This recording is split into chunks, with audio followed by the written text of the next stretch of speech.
Conectar. Estábamos viendo el Evangelio de San Juan, ¿cierto? Continuamos con el Evangelio de San Juan.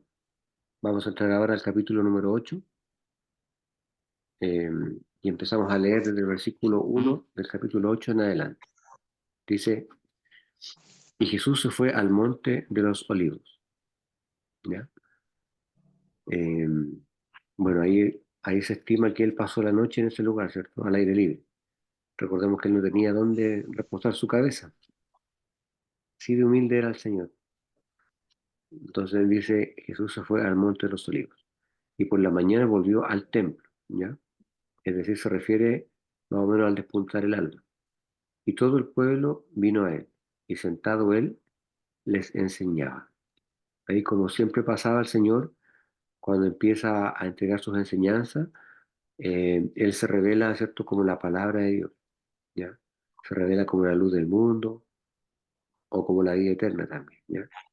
Eh, bueno, y vamos a ir viendo más en los capítulos siguientes que ya empieza un rechazo acérrimo en cuanto al Señor de parte de los estudiosos bíblicos, de parte, mejor dicho, de la autoridad bíblica de esa época, de la autoridad religiosa, mejor dicho.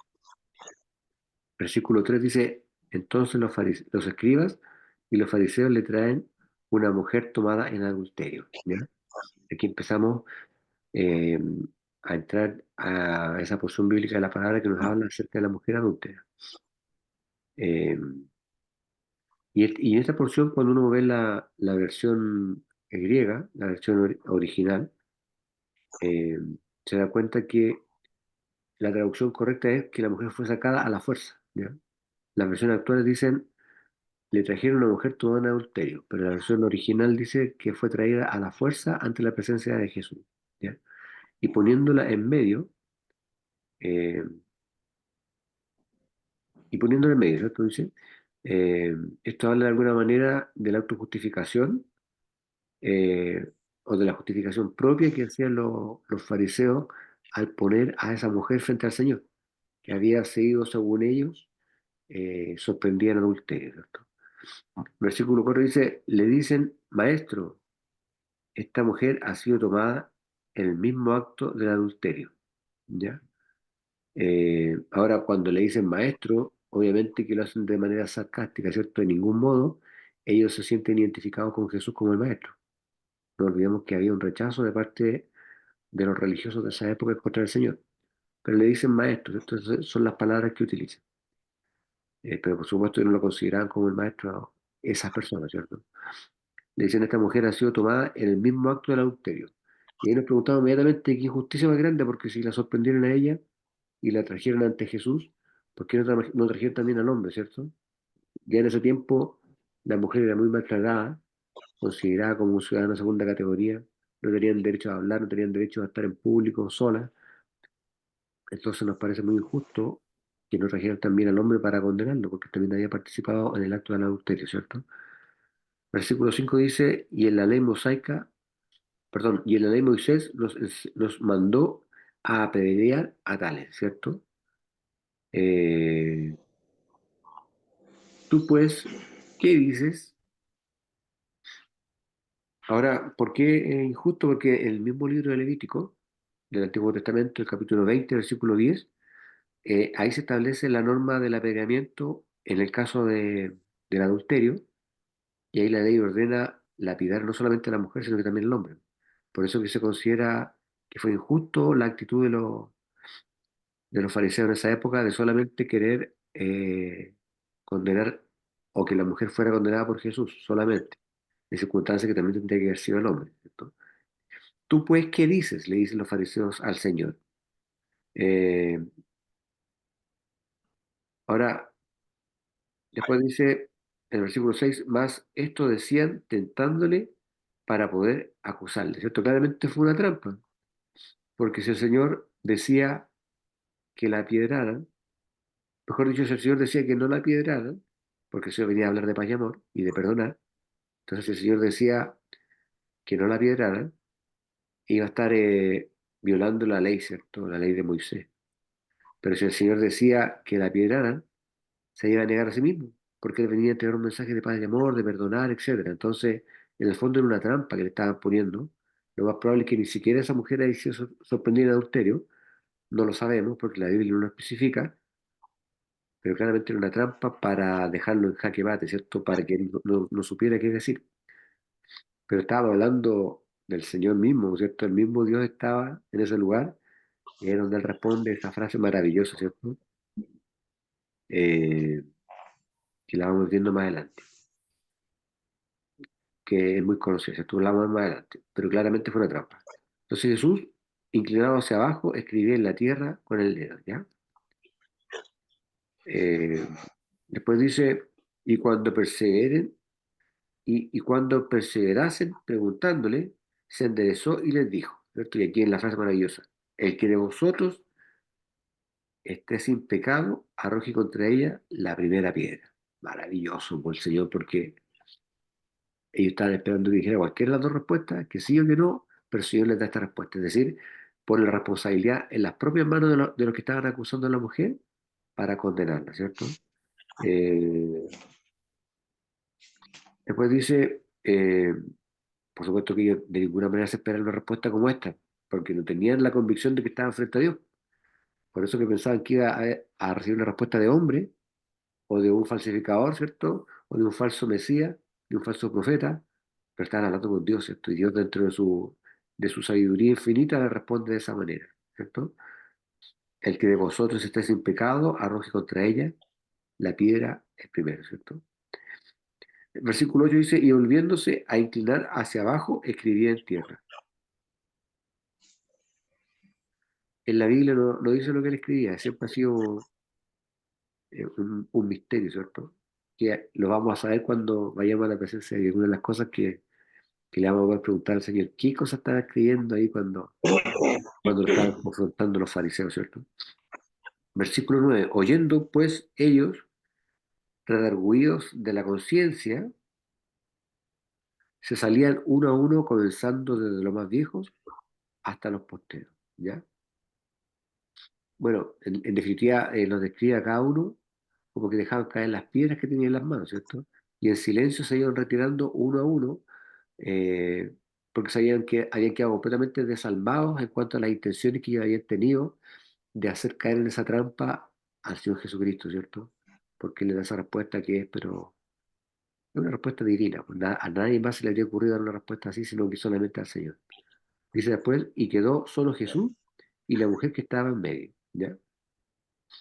Lo más probable es que la mujer haya estado completamente encorvada, completamente avergonzada. Imagínense una mujer en ese tiempo considerada de segunda clase, acusada en público, a punto de ser lapidada, de haber estado completamente destruida esa mujer.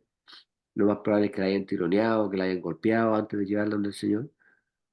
Entonces, de aquí dice que ya quedó, que quedó solo Jesús y la mujer que estaba en medio, ¿cierto? El versículo 10 dice, y enderezándose Jesús y no viendo a nadie más que a la mujer le dijo, mujer, ¿dónde están los que te acusaban? ¿Ninguno te ha condenado? En el fondo estaba diciendo que ninguno estaba condenado para calificarla. O sea, perdón, ninguno estaba calificado para condenarla, ¿cierto? Todos los que estaban ahí, así como todos los que estamos ahora en este estudio, y como todos los que lo van a escuchar, y como todas las personas del mundo, ninguno de nosotros tiene la potestad de haber lanzado esa piedra, porque somos todos pecadores. Y el único que podía lanzar la piedra en ese lugar, que era el Señor, que nunca había pecado y que había cumplido una ley de la perfección, tampoco lo hizo. Un ejemplo maravilloso de perdón, ¿cierto? De amor eh, por el otro, por el que ha pecado, por el que se ha caído. El Señor podría haberla condenado, podría haberla hecho caer muerta ahí mismo, pero el Señor la perdonó. Siendo el único que podía tirar la piedra, Él la perdonó. Versículo 11 dice, y ella dijo, Señor, ninguno. Eh, entonces Jesús le dijo, ni yo te condeno, vete y no peques más. ¿Ya? Esta de alguna manera eh, son las palabras más tiernas que seguramente esta mujer había escuchado toda su vida, y las recibió de parte de los labios del Señor, ¿cierto? Eh, ¿Por qué? Porque el Señor Jesús guardó la ley perfectamente, eh, incluso muriendo en lugar de esa mujer y en lugar de cada uno de nosotros. Eh, Por eso que él podía y tenía la potestad de dejarla libre, de perdonarla, así como lo hizo con usted, como lo hizo conmigo también, ¿cierto? Y como lo hace con cada una de las personas a las cuales nosotros les podemos entregar el Evangelio, entregarle la palabra, entregarle este regalo tan maravilloso, ¿cierto? Que es la palabra. Nosotros la conocemos, la estamos aprendiendo y que tenemos que entregarla a las personas que están perdidas en sus delitos y pecados. Versículo 12 dice, y les habló Jesús otra vez diciendo, yo soy la luz del mundo. Es decir, cuando él dice yo soy la luz del mundo, lo que está diciendo es que él es la fuente de vida, ¿cierto? ¿Por qué? Porque la luz es vida, ¿cierto? Usted, no sé si le pasa, pero cuando hay un día nublado, como que anda desanimado, como que anda, ¿cierto?, decaído, pero cuando hay solcito, ¿cierto?, la vitamina E como que nos fortalece. Entonces, cuando él dice yo soy la luz del mundo, en el fondo está diciendo que él es la fuente de vida, ¿cierto? No solamente de la vida física, sino que también de la vida espiritual. El que me sigue, dice, no andará en tinieblas, mas tendrá la luz de la vida, ¿cierto? Y se refiere en definitiva a que los que no le siguen andan en tinieblas. ¿Se acuerda usted cómo andaba antes de conocer al Señor? ¿Se acuerda todas las fechorías que hacía antes de conocerlo? Cómo mentía, cómo maldecía, cómo engañaba, etcétera, etcétera. Todas las cosas que usted sabe que hacía y que el Señor también las conoce. Andaba en tinieblas, ¿cierto? Yo también. Todos andábamos en tinieblas antes de conocer al Señor. Por eso dice, el que me sigue no andará en tinieblas, ¿cierto? Mas vendrá la luz de la vida. Versículo 13 dice, entonces los fariseos le dijeron, tú de ti mismo das testimonio, tu testimonio no es verdadero. Eh, Versículo 14 dice, respondió Jesús y les dijo, aunque yo doy testimonio de mí mismo, mi testimonio es verdadero. Bueno, a medida que se aproximaba el fin del ministerio, eh, el fin del ministerio de Jesús, es decir, cuando él iba a ser muerto, iba a ser matado, digamos, él no apaciguaba de ninguna manera a los fariseos, todo lo contrario, con todo lo que él hablaba, iba caldeando más los años. Se iban privando, como decimos aquí en el sur, más los fariseos por echarle el guante encima al Señor, ¿cierto? Eh, y él no hacía nada por evitarlo porque sabía que tenía que cumplirse la palabra, ¿cierto? Eh, Después dice, porque sé de dónde he venido y a dónde voy, ¿cierto? De alguna manera, con esas palabras está declarando su deidad, ¿cierto? Su divinidad. Mas vosotros no sabéis de dónde vengo y a dónde voy. De alguna manera les está reiterando la incredulidad que existía en sus corazones, ¿cierto? Al confrontarlo con todas estas preguntas que le hacían al Señor. Versículo 15 dice, vosotros según la carne juzgáis, mas yo no juzgo a nadie. En definitiva, él lo que está diciéndole muy someramente es que en esa venida en la que él había venido no venía a juzgar a nadie. Sabemos que cuando el Señor venga por segunda vez va a venir a juzgar, ¿cierto? A todas las naciones. Pero en esta primera venida él no venía a juzgar, sino que él venía más bien a salvar a la humanidad, ¿cierto? Por eso que les dice, mas yo no juzgo a nadie, ¿cierto? En esa venida se refiere al Señor. Versículo 16. Y si yo juzgo, mi juicio es verdadero. Porque no estoy solo, sino yo y el que me envió el Padre. ¿Ya? Versículo 17 dice, y en vuestra ley está escrito que el testimonio de dos hombres es verdadero.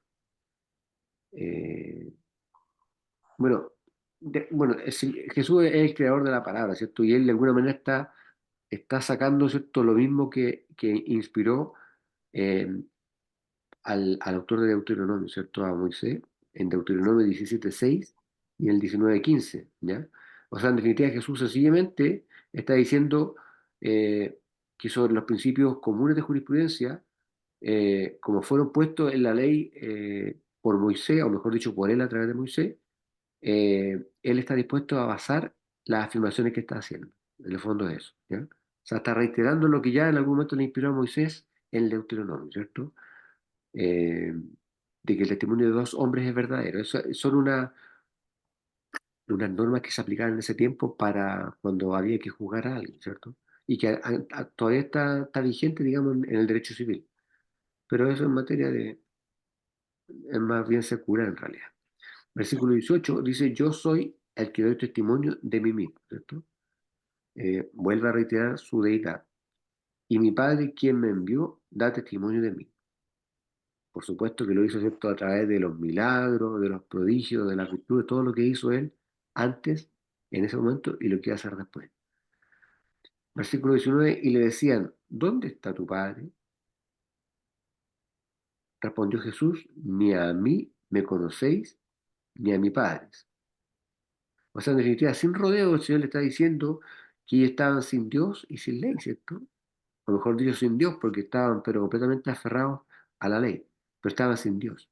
Y por lo tanto, si estaban sin Dios, aun cuando estuvieran con la ley, estaban sin esperanza, ¿cierto? Eran personas completamente vacías que cumplían las normas, cumplían los requisitos escritos, pero que no tenían a Dios en su corazón, porque si lo hubieran tenido, habrían, se habrían dado cuenta que estaban frente al mismo Creador,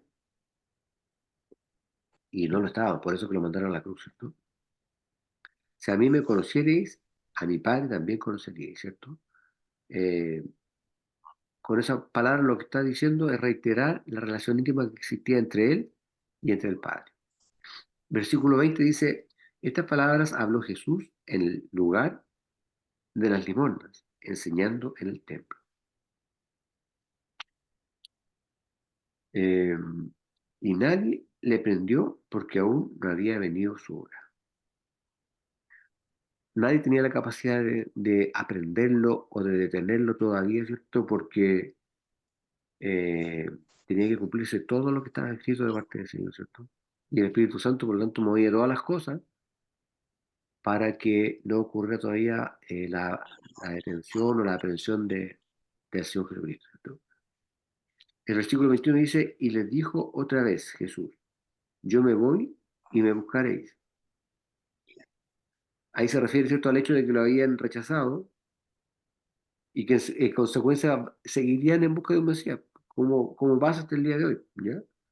Eh, pero que obviamente eso iba a ser en vano porque ya tenía al Mesías enfrente y no lo habían reconocido, ¿ya? Más dice, en vuestro pecado moriréis,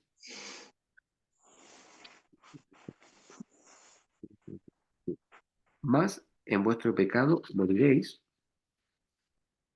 a donde yo voy, vosotros no podéis venir,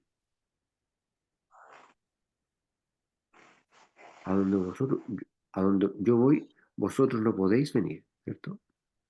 Eh, bueno, ahí cuando habla esas palabras, eh, en el fondo está declarando su partida hacia el Padre, ¿cierto? Eh, y claramente iba a ser una partida manchada por un camino completamente de sangre, por la muerte violenta que él había sufrido, o que iba a sufrir, pero que finalmente iba a ser una muerte que iba a liberar a toda la humanidad, ¿cierto? Eh, por lo menos para aquellos que creyeran en que efectivamente él era el Hijo de Dios, ¿cierto? Y que su sangre era bendita y iba a limpiar los pecados de cada uno de ellos, o de cada uno de nosotros. Versículo 22 dice, decían entonces los judíos, ¿se ha de matar a sí mismo? ¿Cierto? Se preguntaban. En definitiva, era una burla muy severa de parte de los judíos, eh, y su intención hiriente apenas esto se podía exagerar. O sea, realmente estaban completamente ofuscados de parte del Señor. Para los hermanos que se están conectando en esta hora, eh, estamos viendo el Evangelio de San Juan, el capítulo 8, y ahora estamos en el versículo 22. Lo estamos grabando, así que después va a quedar a disposición en el WhatsApp para que lo puedan repasar. Hermana Nuri, buenas noches. Discúlpeme, no le mandé el link a su correo. Usted siempre me pide que se lo mande al correo, así que te pido las disculpas. Eh, Versículo 22 dice, bueno, ya lo leímos. Versículo 23, y le decía, vosotros sois de abajo. Es decir, les dice directamente que ellos eran de Satanás, ¿cierto? Yo soy de arriba, ¿cierto? Se refiere a que era del cielo, ¿cierto? Vosotros sois de este mundo, yo no soy de este mundo, ¿ya? Es decir, en el fondo le está aclarando que están perdidos sin Dios porque no estaban aceptando al único que podía salvarlos en definitiva. Versículo 24, por eso os dije que moriréis en vuestros pecados, ¿cierto? Eh, Desde luego que de alguna manera esta predicación que el Señor le hace a los fariseos genera una gran, o generó, mejor dicho, una gran animosidad y hasta odio, ¿cierto?, por todas aquellas personas que en algún momento lo iban a entregar, ¿cierto? Porque dice, porque si no creyereis que yo soy, en vuestros pecados moriréis. ¿Ya? Bueno, aquí está hablando claramente de la depravación espiritual que había en ese tiempo de parte de los fariseos, ¿cierto? Estaban frente al mismo Dios e insistían en no reconocerlo. Versículo 25 dice, y le decían, ¿tú quién eres? Entonces Jesús le dijo, lo que al principio también os he estado diciendo. Eso se refiere al versículo 12 que vimos previamente. Versículo 26 dice, muchas cosas tengo que decir y juzgar de vosotros, mas el que me envió es verdadero. Él está diciendo que en definitiva eh, está diciendo en definitiva que así como Dios es verdadero, Él también es verdadero, ¿cierto? Y yo, dice, lo que he oído de Él, esto hablo en el mundo. En el fondo le está aclarando que el que lo acepta a Él, acepta a Dios, ¿cierto? O el que acepta a Dios, acepta a Cristo. Y el que rechaza a Cristo también rechaza a Dios Padre, ¿cierto? Versículo 27 dice, mas no entendieron que Él les hablaba del Padre. ¿Ya? Es decir, no conocer al Hijo, en definitiva, el Señor estaba dando a entender que el no conocer al Hijo significaba, o el manifestar el no conocer al Hijo significaba, de alguna manera, tampoco no conocer al Padre, ¿cierto? Versículo 28 dice, les dijo pues Jesús, cuando levantaréis, cuando levantaréis al Hijo del Hombre, ¿cierto? Está hablando de la cruz, entonces entenderéis que yo soy, y que nada hago de mí mismo. Bueno, él está haciendo referencia a que en todo momento también fue guiado por el Espíritu Santo. Más como el Padre me enseñó esto, esto hablo, ¿cierto? No olvidemos que él, aunque era Dios, también era hombre, ¿cierto? Eh, y obviamente funcionó completamente como hombre mientras estaba en la tierra, ¿cierto? Por eso que él se apoyaba en la forma en la cual lo guiaba el Espíritu Santo y se respaldaba, ¿cierto? Con el Padre, ¿cierto? Cuando hacía todas estas afirmaciones. Versículo 29 dice, porque el que me envió conmigo está, ¿ya? Ahora, esa unión, obviamente que es una unión que está más allá de cualquier comprensión de parte de un ser humano, ¿cierto? Poder entender esa unión que existe entre Dios, Padre y Jesucristo, ¿cierto? Y con el Espíritu Santo, que es una de las partes más difíciles de entender, ¿cierto? De la palabra de Dios, la Trinidad, ¿cierto?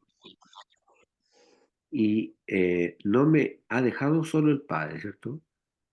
Se refiere a que el Espíritu Santo estaba constantemente con él, que nunca lo había abandonado, así como lo está constantemente con cada uno de nosotros también.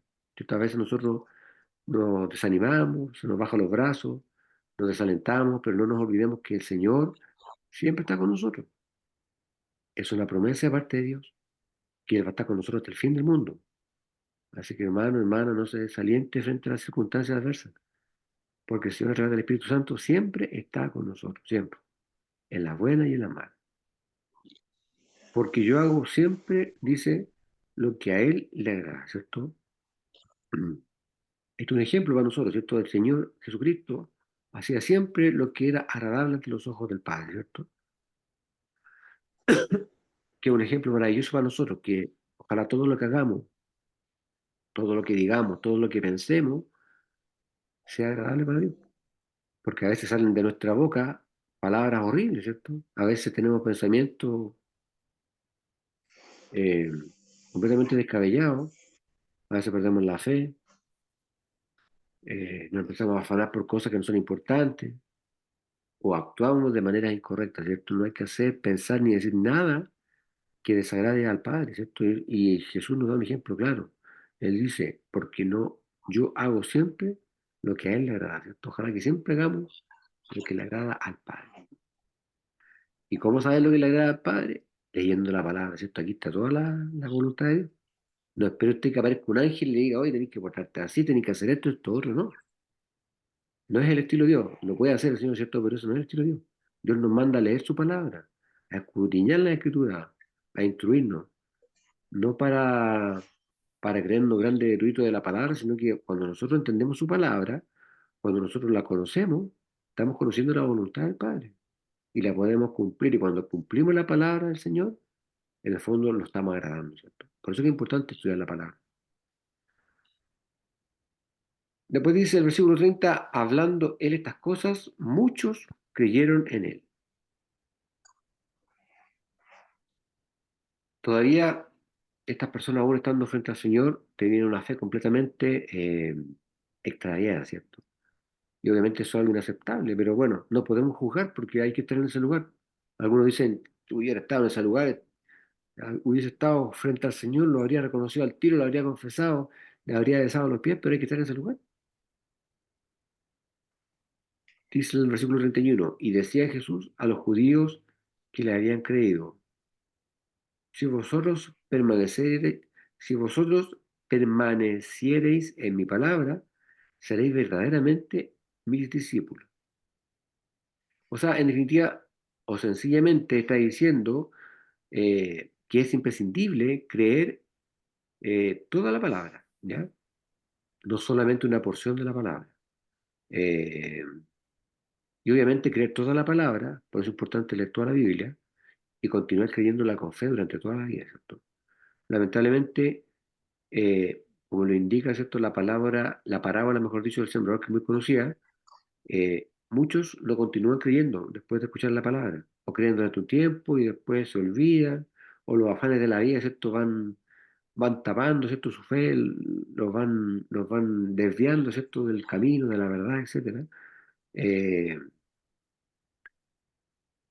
bueno, y esto en definitiva, esta porción, este versículo 31 de alguna manera refuta esa doctrina que no es bíblica, que habla acerca de la seguridad eterna incondicional, ¿cierto? Eh, Eso claramente no es bíblico y acá nos queda sumamente claro.